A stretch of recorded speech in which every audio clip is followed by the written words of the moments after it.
하나님 아버지, 찬양과 경배와 영광을 받아 주시옵소서. 저희들에게 세워주신 귀한 찬양들을 통해서 마음과 중심을 다해 찬양하였습니다. 이 시간도 우리의 찬양과 경배를 받으신 하나님께서 우리 모두에게 예배하시고 준비하신 귀한 은혜의 말씀을 내려 주실 줄을 믿습니다. 예수님의 이름으로 기도하옵나이다. 아멘. 한 학생이 자전거를 도둑맞고 새로 산 자전거 잠금 장치를 사기 위해서 철물점에 갔다고 합니다. 아저씨, 절단기로 안 잘릴 만한 쇠사슬이 없을까요? 아, 그래. 그러면 보통 쇠사슬 말고 특수 쇠사슬을 써야 된다. 그래요. 그러면 그거 하나 주세요. 그러더니 그 아저씨가 길게 걸려있던 쇠사슬을 알맞은 크기만큼 절단기로 뚝 잘라 주었습니다. 이 학생이 깨달은 게 있죠. 절단기로 안 딸려지는 쇠사슬이 없구나. 이 이야기는 우리에게 또 이런 의미를 전해주고 있습니다. 여러분, 문제 없는 인생도 없지만 또 해결할 수 없는 문제 또한 없다는 것입니다.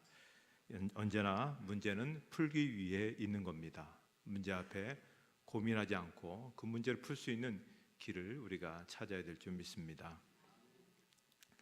오늘 이야기는 이스라엘 백성이 출애굽한 후에 처음 맞이하는 그런 전쟁입니다. 고대 전쟁은 여러분 이미 보셨듯이 그 전쟁이라는 것이 보통 장수들이나 대장들이 먼저 앞장을 서고 그리고 이제 부하들이 따르게 됩니다. 그런데 오늘 본문에 보니까 장수를 할 수 있는 모세는 산꼭대기에 올라가 있고 부가 아닌 여호수아가 군사들을 끌고 전쟁터로 나가게 됩니다. 유능한 지휘관이 앞장서 싸워야 될 터인데 그래야 전쟁의 기세를 잡을 수 있는데 왜 하나님은 대장인 모세에게 산꼭대기에 오르라 하셨는가 하는 겁니다. 참 이해가 되지 않는 전쟁인데 또 이 전쟁에서 결과적으로 승리를 했습니다. 어떻게 승리할 수 있었을까요? 우리가 흔히 인생은 전쟁터라고 얘기합니다. 사업장이 전쟁터 아니겠습니까? 오늘 사업이 잘 됐다고 해서 내일 잘 된다는 보장이 없습니다. 뭐가 하나 잘 된다 싶으면 그 주변에 우후죽순식으로 동일 업종들이 줄줄이 그렇게 서게 되는 것을 보게 됩니다. 또 직장이 전쟁터입니다. 오늘 출근한 직장이 내일 계속 이어질 수 있다는 보장이 없는 그런 세상이죠. 갑자기 회사가 어려워지면 책상이 치워질 수도 있고 또 언제 퇴직을 당할 수 있을지도 모릅니다. 또 우리가 가장 염려한 우리 자녀들의 교육의 현장이 전쟁터 아닙니까? 그 어린 아이들이 잠도 제대로 자지 못하고 그 마음껏 뛰어놀지도 못하고 밤늦게까지 공부해야 됩니다. 남을 앞서지 않으면 내가 원하는 대학에 들어갈 수 없고 내가 원하는 진로에 갈 수 없게 남보다 지지 않으려면 그래서 잠도 줄이고 또 공부하는 그런 모습인데 그 아이들이 점점 그 연령이 점점 내려가고 있습니다. 일본 같은 경우에 동경대에 들어가려면 유치원 때부터 결정이 된다. 뭐 이런 얘기도 있습니다. 어쨌든 인생이란 다 전쟁터 같습니다. 많은 분들은 그래서 할 수 있으면 이 전쟁터에서 승리하기를 원합니다. 근데 그 전쟁의 승리가 인생의 승리가 호락호락하지가 않습니다. 내 원대로 되지 않는 것이 그것이 고민인 것이죠. 자, 오늘 이 전쟁 사건 이전에 어떤 일이 있었습니까? 430년 동안 그들이 광야 생활하다가 하나님의 은혜로 노예 생활하다가 하나님의 은혜로 그들이 애굽에서 탈출하게 됩니다. 그리고 이제 그 앞에 산적한 문제 하나하나씩 극복해 나가죠. 홍해를 마른 땅같이 건졌다든지 또 구름 기둥과 불 기둥으로 그들의 길을 인도함 받았습니다. 광야에서 목이 마를 때 르비딤이라는 곳에서 하나님께서 반석을 치게 하심으로 또 거기에서 생수가 터져 나와서 힘을 얻고 또 나갈 수가 있었습니다. 자, 바로 그때 아말렉 족속이 쳐들어오게 됩니다. 첫 번째로 쳐들어오게 되죠. 자기들 경계를 지나가니까는 뭔가 자기들에게 손해가 될 것 같아서 공격해 왔는데 아말렉 족속은 여러분 아시듯이 에서의 후손들입니다. 엄밀히 따져보면 친척이죠. 세상의 친척이 어려운 때 도와야 되는 것 아니겠습니까? 그런데 비열하게 이들은 어떻게 전쟁 시작했냐면 나중 신명기 25장에 보니까요 후방에서 처진 사람들 있잖아요. 약한 사람들, 병든 사람들, 어린아이들, 그 대열에서 이탈되어 가는 사람을 먼저 공격하면서 전쟁에 온 아주 졸렬한 그런 자들입니다. 그런데 이 사람들은 또 굉장히 호전적이고 전쟁을 즐겨하는 그런 사람들이었다고 하는 것입니다. 자, 그랬을 때 이들의 공격을 받게 된 모세가 너무나 당황하게 되었고, 하나님 앞에 어떻게 했으면 좋겠습니까? 하나님의 도우심을 구했더니 하나님께서 전략을 알려주신 겁니다. 자, 오늘 우리가 읽었던 본문인 17장 8절과 9절 다시 한번 그 말씀을 읽도록 하겠습니다. 그때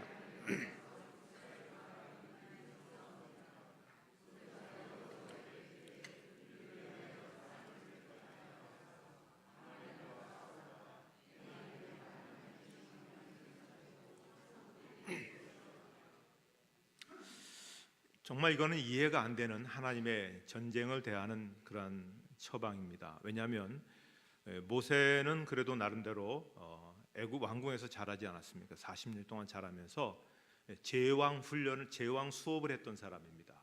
앞으로 혹시 왕이 될지도 모르기 때문에 그래서 제국을 다스릴 수 있는 여러 가지 많은 그러한 공부를 했습니다. 정치, 경제, 문화, 지리, 역사, 전쟁의 전략, 전술 공부했습니까? 그것뿐만 아니라 또 전투에 수없이 많이 참여해서 그 군사들을 이끌고 전쟁에 수없이 많은 승전고를 올린 그런 사람이었습니다.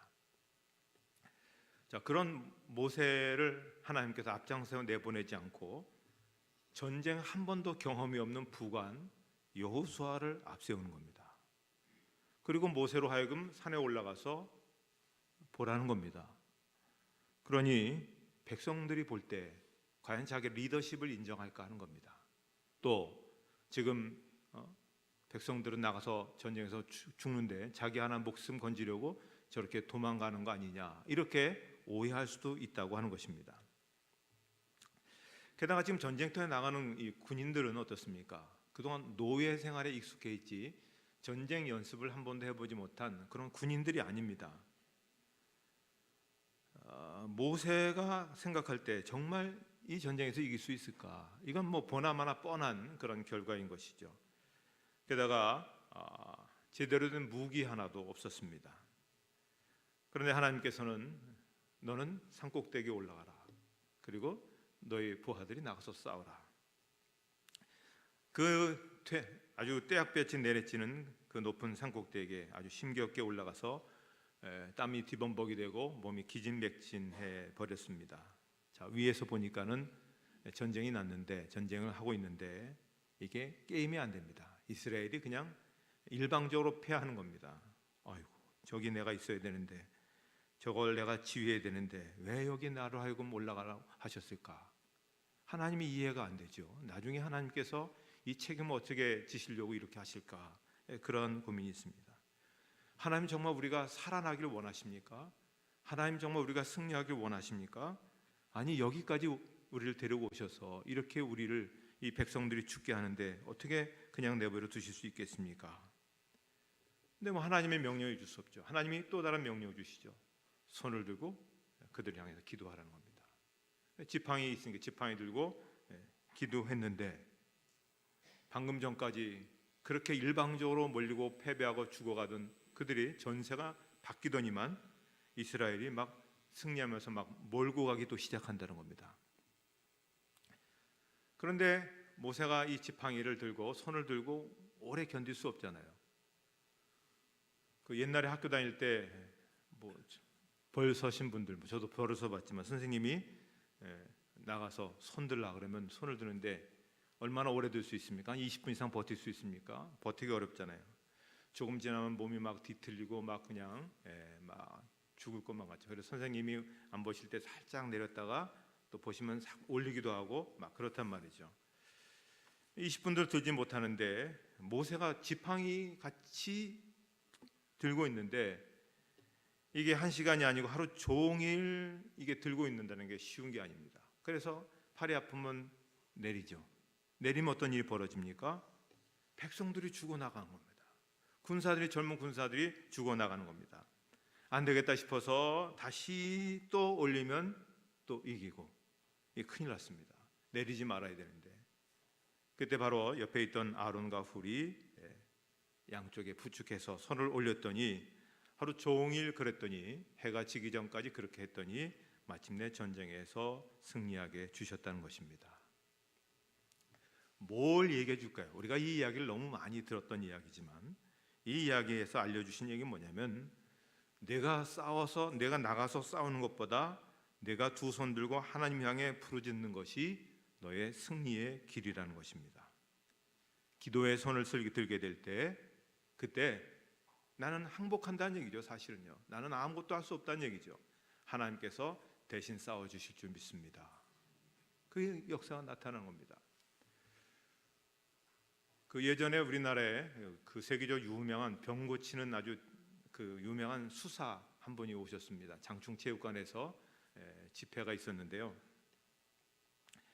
그 집회에서 보니까 그분이 이제 뭐 다른 걸 안 하더라고요. 뭐 그렇게 안수하고 막 이런 게 아니고 성경대로 이야기를 하더라고요. 병의 원인을 그분은 미움으로 봤습니다. 그래서 용서하면 하나님의 치유가 임한다는 겁니다. 갈등한 사람들, 미워한 사람들, 원망한 그런 사람들이 있는데 그들을 예수님의 보혈의 이름으로 용서하라는 겁니다. 그렇게 죄를 회개시키고 죄를 회개하면 성령께서 만져주시고 역사해 주신다는 겁니다. 그리고 나서 그분이 뭘 하냐면 그냥 손을 들고만 있는 겁니다. 자, 사람들이 죄를 회개하고 성령의 도우심을 기다리고 그분은 그저 손을 들고만 있는데 이게 기가 막힌 일이 벌어진 겁니다. 주변에 보니까 어떤 한 사람이 코를 킁킁거리는데 뚫렸다는 겁니다. 뭐가 뚫렸습니까? 그랬더니 수십 년 동안 이 비염으로 해서 너무 고통스러워서 병원에 가도 고치지 못했는데 이게 순간적으로 확 뚫렸다는 겁니다. 그러면서 그 주변에 있는 많은 사람들이 막 병자들이 낫는데 이거 뭐 기가 막힌 일들이죠. 어떻게 이런 일이 있을 수 있을까? 그분이 그러다 손을 들고 우리가 하나님 앞에 기도하면 하나님께서 우리 가운데 역사해 주신다는 겁니다. 그러니까 여러분 뭐 특별한 방법, 특별한 장소 찾을 필요 없습니다. 성경대로 우리가 그렇게 하면 됩니다. 자, 하나님께서 그를 높은 곳에 올라가라고 하셨습니다. 그 의도도 있습니다. 그것은 바로 기도의 자리에 서라는 것입니다. 부르짖어 하나님을 향한 기도의 자리에 서라. 자, 이제 그들은 첫 번째 전쟁에서 승리함으로써 전쟁은 하나님께 속한 것이구나, 우리에게 속한 것이 아니구나 하는 것을 깨닫게 됩니다. 최종 결제는 누가 하십니까? 제일 높은 분이 최종 결제하는 건 아니겠습니까? 사람들이 역사를 움직이고 뭐 굉장한 일들을 이루어가는 것 같지만 하나님께서 결제해 주셔야 그 일이 이루어지게 되는 겁니다.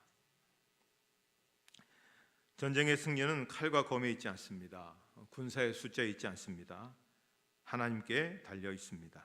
그것을 우리에게 알려주시는 겁니다. 여러분이 정말 인생에서 성공하기를 원하시고 승리하기 원하신다면 하나님 앞에 부르짖어야 됩니다. 하나님의 관심은 전쟁터에 있는 것이 아니라, 협상장에 있는 것이 아니라 기도하는 자리에 있습니다. 하나님의 관심은 기도하는 그 사람에게 있다고 하는 것입니다. 아까 인생은 전쟁터라고 말씀드렸습니다. 사업과 직장과 가정과 자녀들의 미래가 다 전쟁터입니다. 그 어떤 거 하나 쉬운 게 없습니다. 우리는 승리하기 원하지만 늘 승리가 주어지지 않는 것이 우리의 안타까움이죠. 오늘도 어떤 분들은 먹고 살기 위해서, 또 회사가 얼마나 어려운데 내가 한가하게 가서 예배 드릴 수 있습니까? 기도나 할 수 있습니까? 그렇게 얘기한 분도 있습니다. 오늘 세상이 얼마나 지금 정신없이 돌아간 세상인데 정말 놀지 않고 일을 해도 쫓겨나지 않을 판인데 한가하게 그렇게 찬송이나 부르고 예배나 드릴 수 없다고 하는 분들도 있습니다. 그러나 그건 오해입니다. 왜냐하면 하나님께서 복을 주셔야 되는 겁니다. 하나님께서 환경을 조성하시고 하나님께서 열어주시는 것입니다.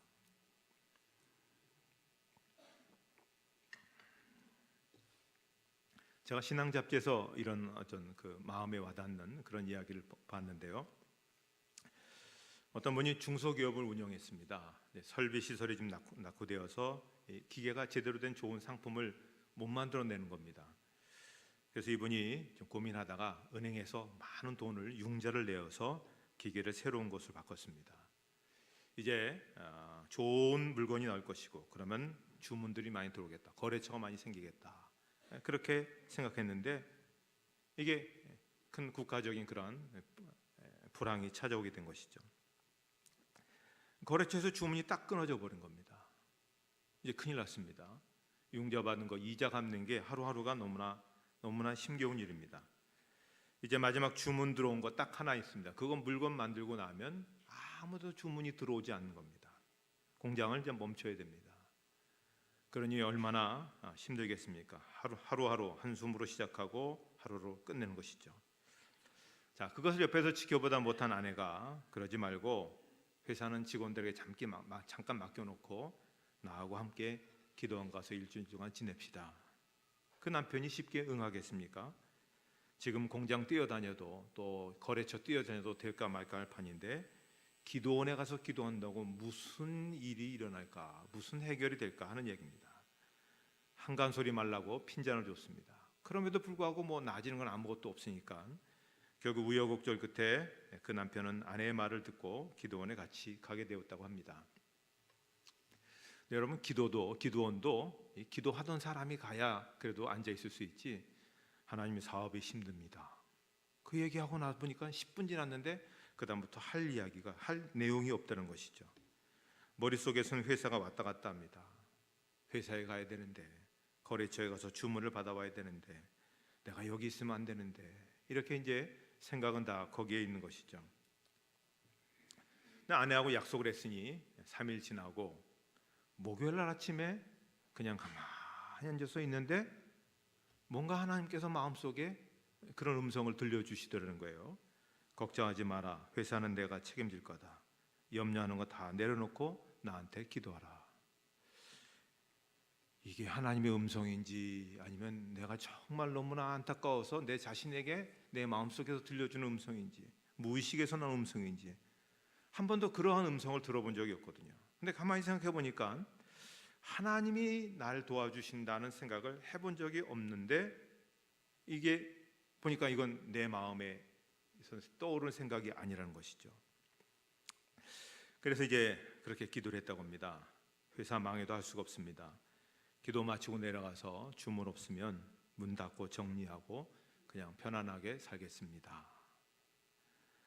그리고 이제 그러려면 이제 밥이라도 먹어야 되겠다 싶어서 기도원 식당에 가서 밥을 먹는데 자기가 앉은 자리에 웬 이렇게 머리가 허연 부부 두 분이 그 자리에 이렇게 다른 자리가 없어서 그 자리에 앉아서 같이 식사를 했습니다. 아무래도 뭐 또 그것도 또 좋은 만남이니까 또 이런 얘기 저런 얘기 하다가 어떻게 오게 됐느냐, 그분들이 이제 그렇게 모르니까 회사가 잘 안 돼서 참 이렇게 힘들어서 오게 됐다, 기도 좀 해주셨으면 좋겠습니다. 그리고 그것도 인연이라고 그렇게 서로 이제 인사도 하고 명함도 교환을 했다는 겁니다. 이제 일주일 마치고 돌아왔는데 짠 하고 뭐가 나타나야 되는데 그런 것이 없죠. 물량 받은 거 다 끝내고 회사 정리하고 이제 화요일 날 전 직원 불러놓고 이제 도저히 안 될 것 같다, 이제 우리 회사 문 닫아야 되겠다, 그렇게 이제 얘기를 하려고 했는데 한 직원이 오늘 아침에 모르는 회사에서 주문이 들어왔다는 겁니다. 그러냐고. 그렇지만 우리가 물건 잘 만들어서 우리가 한번 보내드리자. 그래서 보냈더니 계속 거기에서 주문이 계속 오게 되는 겁니다. 한 달, 두 달, 6달. 이 회사가 계속해서 잘 되는 거죠. 주문량이 늘어나고. 그래서 이제 한참 돼서 나중에 그 거래처 회사 사장님을 만났는데 이분이 그 기도원에서 만난 그분입니다. 굉장히 규모 있는 회사를 운영하는 장로님인데 그 장로님이 그런 얘기를 했어요. 내가 이렇게 기도하는데 하나님께서 기도원에 올라가라고 하나님께서 말씀하시더라는 거예요. 왜 올라갑니까? 그냥 올라가 봐라. 그 올라가서 그분을 만나게 되고 감동이 되어서 내가 이분들을 돕고 이분들과 함께 해야 되겠다. 그렇게 해서 이 문제가 잘 풀려지게 되었다는 것입니다. 여러분, 인생의 성공과 실패는 누가 주관하십니까? 하나님이십니다. 우리를 높이기도 하고 낮추시기도 하신 분이 누구십니까? 하나님이십니다. 누가 우리를 부유하게 하시고 승리하게 하십니까? 하나님이십니다. 하나님이 도와주셔야 자녀 문제가 해결됩니다. 하나님이 역사해 주셔야 직장과 사업장이 풀려지게 되는 것입니다. 여러분 어려움 있고 또 힘든 일 있고 우리가 문제가 많습니다. 올해 교회 표어대로 우리가 기도로 문제를 돌파하려면 오늘 성경 방법대로 우리가 한번 해보셔야 될 것 같습니다. 우리가 그 문제를 향해서 손을 들고 하나님 앞에 기도의 자리를 잡게 될 때 하나님께서 도와주실 것입니다. 그 미래를 아름답게 열어주실 것입니다. 기도의 손을 높이 들고 승리의 깃발을 날리시기를 주님의 이름으로 축복합니다. 하나님 아버지 은혜를 감사합니다.